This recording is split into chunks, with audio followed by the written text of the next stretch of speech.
अब सच बता, वरना इतना मारूंगा कि तेरी आत्मा भी शरीर से बाहर निकल के पोंछ देगी। बताता हूँ सर, मुझे पैसों की बहुत ज़रूरत थी। नैतिक और रुचि मेरे ही गांव से थे। उनकी शादी के बाद वो शहर चले गए, लेकिन मुझे पता चला कि नैतिक अपनी ज़मीन बेचने वाला है, उसके पास पैसा आएगा। इसलिए मैंने सोशल मीडिया से उनके फ़ोटो निकाल कर मॉब किया और न्यूड बना दी। नमस्कार, मैं हूं कंचन अवस्थी और एक बार फिर से आप सभी लोगों का स्वागत करती हूं क्राइम चक्र के एक नए एपिसोड में एक नई कहानी के साथ।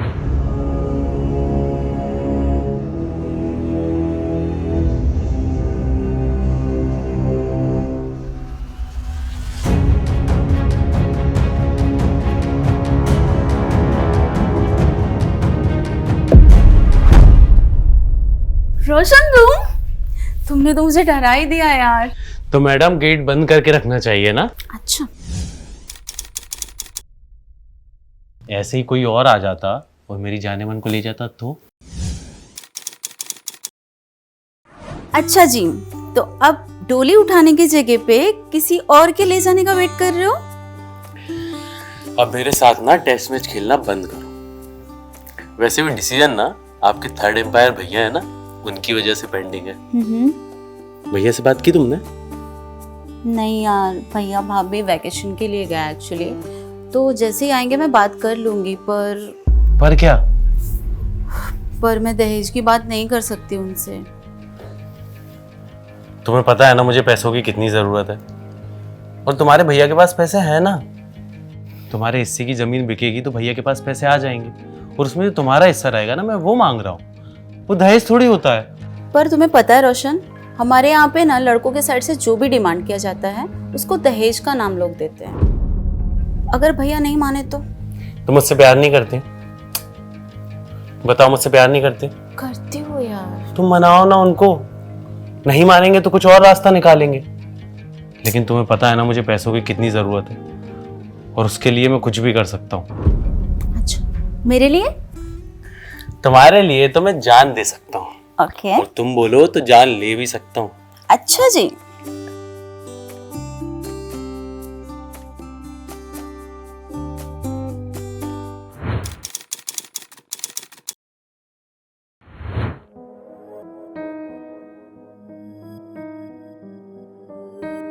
हेलो, ले आई पैसे? हाँ पूरे पैसे ले आई, और तुमने जो लोकेशन बताया था वहीं खड़ी हूँ। वहीं साइड में बैग रख के चुपचाप वहीं चली जाओ।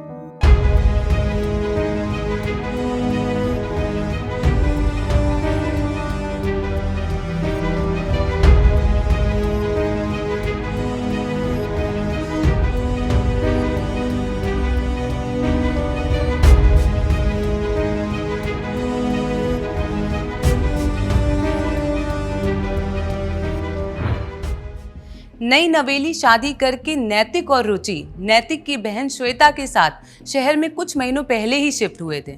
श्वेता का बॉयफ्रेंड रोशन भी उसी शहर में आकर बस गया था। श्वेता रोशन से बहुत प्यार करती थी, पर शायद रोशन पैसों के लिए श्वेता से शादी करना चाहता था। हमारे समाज में दहेज प्रथा दीमक की तरह काम करती है।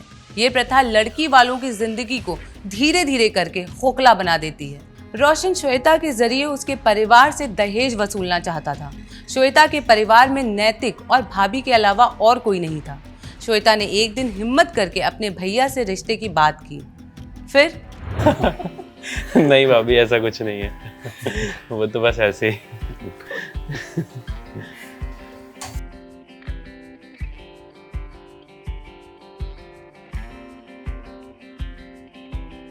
अरे अपनी श्वेता तो अभी से ही लड़के वालों की हो गई। अरे भाभी आप भी ना।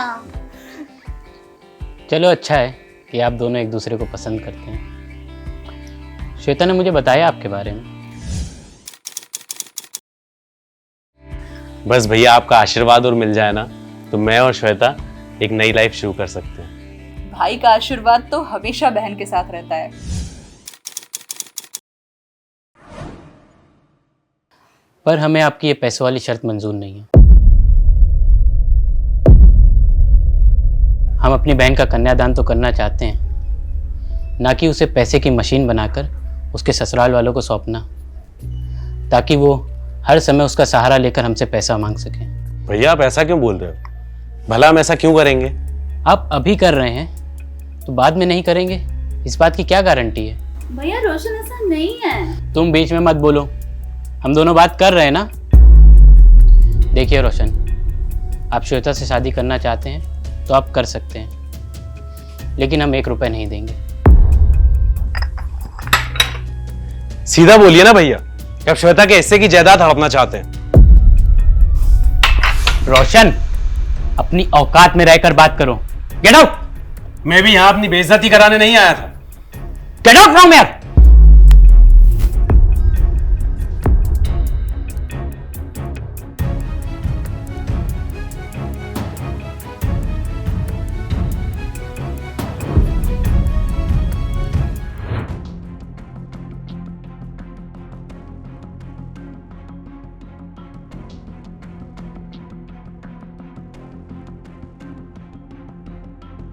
जो हुआ वो अच्छा नहीं हुआ। श्वेता के मन में भी यही भावना आई होगी कि हम उसकी जायदाद हड़पना चाहते हैं। अभी हमारे पास ये सोचने का वक्त नहीं है, और श्वेता को हम ऐसे परिवार में तो बिल्कुल नहीं भेजेंगे जहाँ लोग पैसे के लिए भूखे बैठे हों। आपकी बात सही है, लेकिन श्वेता को कौन समझाए? वो तो रोशन से शादी करने की जिद ठान बैठी है। तुम तो जानती हो ना कि श्वेता नादान है। इसका मतलब ये तो नहीं ना कि उसकी नादानी में हम भी उसका साथ दें। तुम टेंशन मत लो, हम कुछ करते हैं।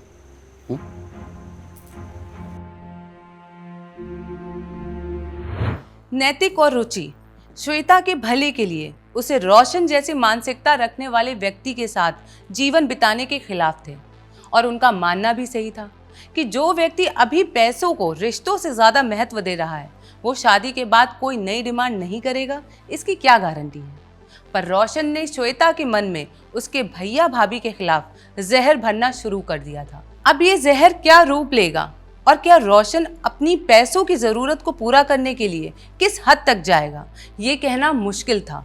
श्वेता और रोशन में उस दिन के बाद थोड़ी दूरियां आई ही थी कि तभी अचानक एक दिन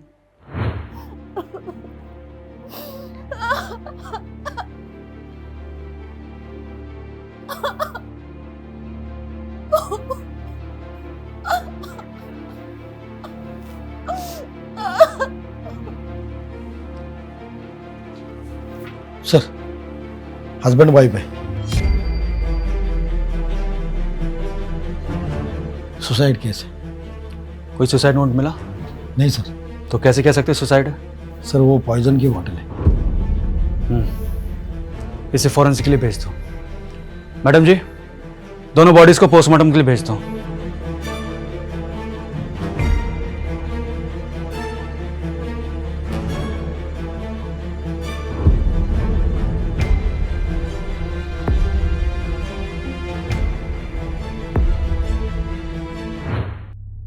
सर ये श्वेता जी है, मृतक की बहन।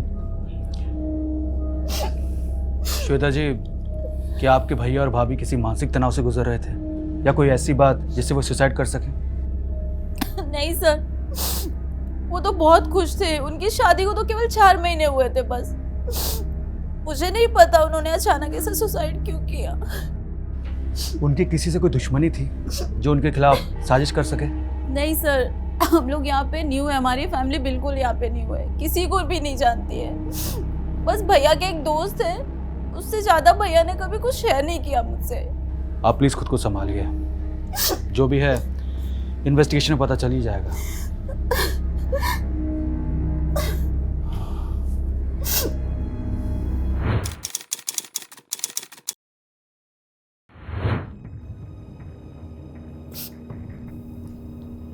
श्वेता,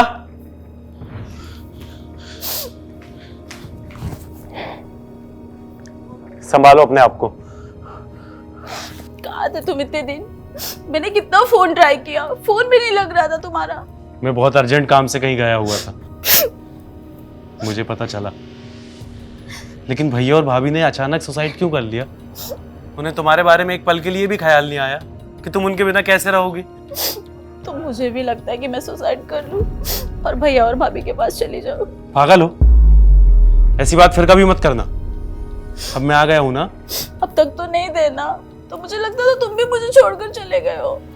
अब मैं आ गया हूं ना, अब मैं हमेशा तुम्हारे साथ रहूंगा।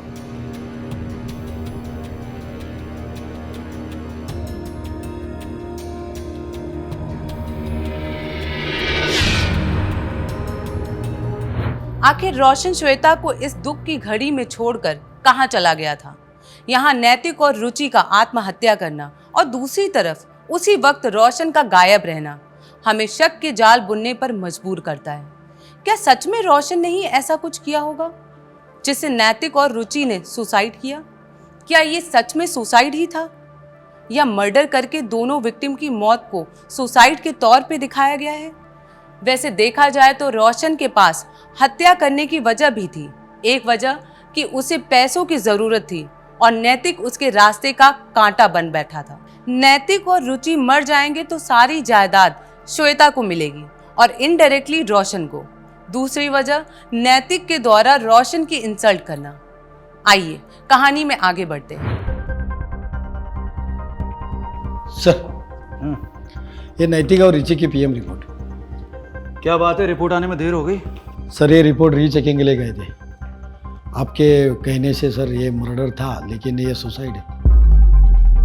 नहीं, मेरा स्टैंड गलत नहीं हो सकता। इस केस में कुछ तो लफड़ा है। माना कि रिपोर्ट सुसाइड की है, हो सकता है ये फोर्सफुली सुसाइड करवाया हो। कॉल डिटेल्स निकाली? जी सर, मैंने डिटेल्स तो निकाले, पर ये नंबर उन्होंने अभी चेंज किया है और पिछले 2 महीने में 2-3 नंबर चेंज किए। पुराने नंबर की डिटेल्स मैंने मंगवाई है। और कोई सबूत? सर, नैतिक के गांव मैंने एक टीम भेजी थी। वहाँ से पता चला कि नैतिक अपनी ज़मीन बेचने वाला था और ये रोशन के साथ अपनी बहन की शादी करने वाला था, पर दहेज के वजह से दोनों में झगड़ा हुआ। रोशन, उठा के लाओ इस रोशन को। रोशन की रोशनी इस केस को उजाला देगी। जी सर।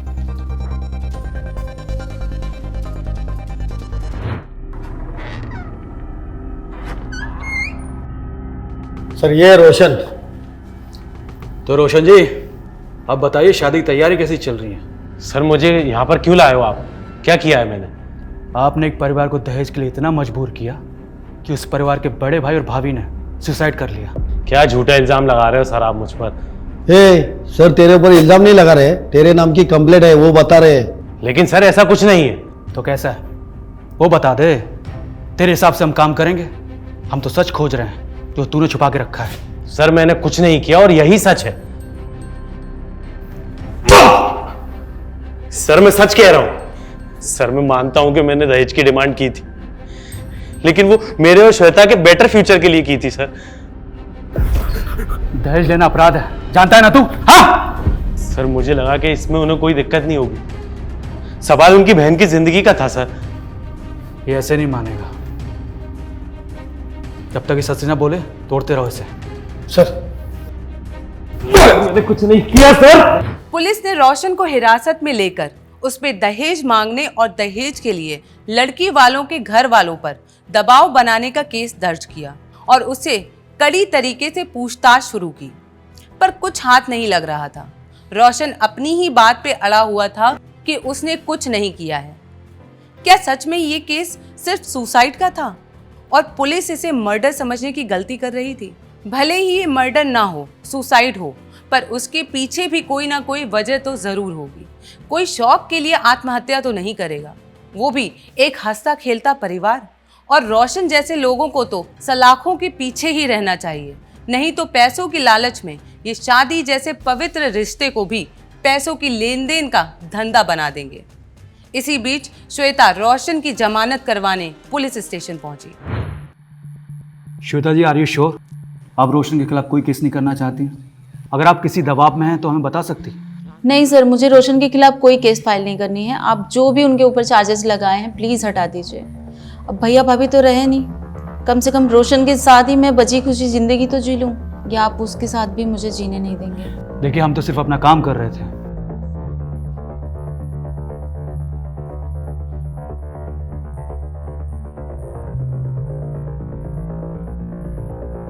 तुम ठीक हो? रोशन, तुम जा सकते हो। इन्होंने तुम्हारे खिलाफ कोई भी केस करने से मना कर दिया है।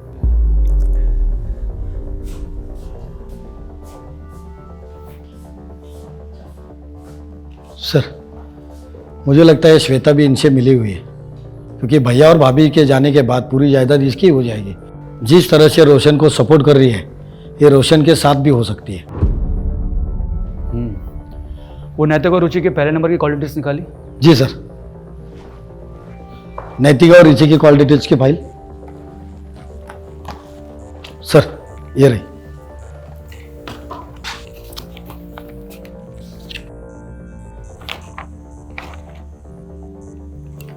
एक नंबर दोनों कॉल लिस्ट में कॉमन है और इस नंबर से फ्रिक्वेंटली कॉल किए गए हैं, वो भी ऑड टाइमिंग पे। इसका पता लगाओ। और एक बात सर, मैंने नैतिक के दोस्तों से पूछताछ की। नैतिक ने दोस्तों से 20 लाख रुपए उधार लिए थे। क्या 20 लाख? श्वेता ने पुलिस कस्टडी से रोशन को रिहा तो करवा लिया, पर क्या उसने ये सही किया? कहीं रोशन सच में उसके भैया भाभी के सुसाइड का रीजन हुआ तो? क्या वो श्वेता को एक अच्छी जिंदगी देगा या पैसे मिलते ही श्वेता को भी ऐसे ही मौत के घाट उतार देगा? पुलिस को जैसे ही पता चला कि नैतिक ने अपने किसी दोस्त से 20 लाख रुपए उधार मांगे थे, तो पुलिस का शक रोशन पर और ज्यादा पकड़ बनाने लगा। आखिर इतनी बड़ी रकम कोई क्यों मांगेगा? हो सकता है रोशन ने नैतिक और रुचि पर किसी तरह का दबाव बनाया था, या कोई ऐसी बात जिस पर से अब तक पर्दा ना उठ पाया हो। पुलिस ने कॉल शीट में मिले नंबर के मालिक को जब धर दबोचा तो सारा मामला सामने आया। चल बता, नैतिक और रुचि के साथ तेरी क्या प्रॉब्लम थी? सर मैंने कुछ नहीं किया सर। कुछ नहीं किया? ये देख देख, ये सब क्या है?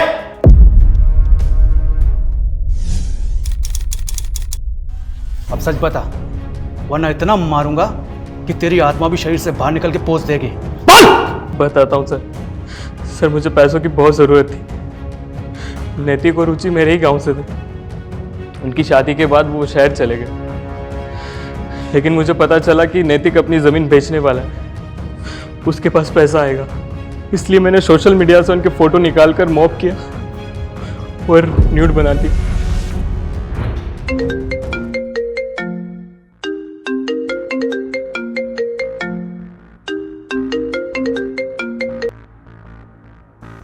हेलो, जाने मन, जरा फोन तो चेक करो अपना।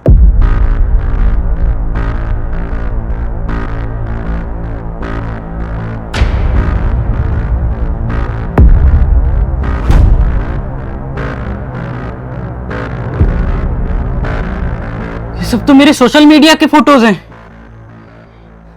इनके साथ क्या किया तुमने और कौन हो तुम? ये तुम्हें पता है कि ये मॉब फोटोज है, मुझे पता है, लेकिन पब्लिक तो फोटोज देखकर पूरा मजा लेगी। जब तेरी बीवी को लोग इस हाल में देखेंगे तो सोच तुझ पर क्या बीतेगी। कौन हो तुम और क्यों कर रहे हो ये सब? देखो, देखेंगे तो अब लोग तेरी कमसीन जवानी, तेरा और तेरे पति का घर से बाहर निकलना मुश्किल हो जाएगा। पूरे इंटरनेट पे तेरे फोटोज वायरल कर दो। जहां भी जाएगी हर वक्त लोगों की नजरों में हवस का शिकार होते हुए पाएगी। बोल, कर दूं वायरल? देखिए, आप जो भी हैं, आपको जो चाहिए हम वो सब देंगे, मगर प्लीज ऐसा मत कीजिएगा, हमारी जिंदगी बर्बाद हो जाएगी। 20 लाख रुपए रेडी रखना, जगह मैं बताता हूँ। और सुन, अपनी बीवी को अकेले भेजना।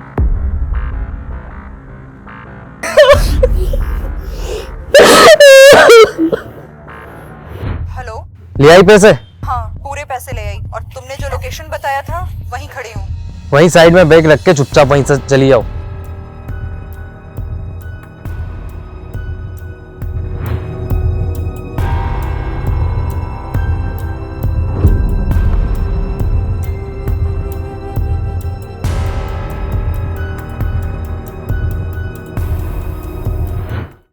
जब उन्होंने तुझे पैसे दे दिए तो फोटोज वायरल क्यों किए? सर मुझे डर था कि वो पुलिस के पास ना चले जाए, इसलिए मैंने सोचा कि नेट कैफे से वायरल कर दूंगा, किसी को पता नहीं चलेगा और वो दोनों सुसाइड कर लेंगे और केस खत्म। और तुझे लगा कि अपराध करके कानून से बच जाएगा। अपराधी कितना भी शातिर क्यों ना हो, कानून की गिरफ्त में आ ही जाता है। इसे इतना मारो कि अपना भी फोटो एडिट करने से पहले 100 बार सोचे। सर, लोकेश एक आम बंदा, पैसों की कमी कहो या पैसों का लालच, जिसने उसे अपराध के ऐसे दलदल में ढकेल दिया जिसकी वजह से कितनी जिंदगियां बर्बाद हुई। सोशल मीडिया एक ऐसा प्लेटफॉर्म है जो हमारी सहूलियत के लिए बनाया गया है ताकि हम दूर रह के भी एक दूसरे से जुड़ सके, एक दूसरे की जिंदगी के बारे में जान सके। पर आजकल सोशल मीडिया पे कोई भी तस्वीर डालना खतरे से खाली नहीं है। ना जाने कब आपकी तस्वीर से छेड़खानी करके कोई आपको ब्लैकमेल करना शुरू कर दे। नैतिक और रुचि की तस्वीर लोकेश ने पैसे वसूलने के बाद भी वायरल कर दी, जिसकी वजह से दोनों ने अपनी जान गंवाई। हम सबको इससे ये सबक मिलता है कि जब भी हम कोई भी तस्वीर सोशल मीडिया पे डालें, उसकी सेटिंग में जाके उसे हमारे फ्रेंड सर्कल के अलावा किसी और के लिए अवेलेबल ना रखें। अगले एपिसोड में आपसे फिर मुलाकात होगी। नमस्कार।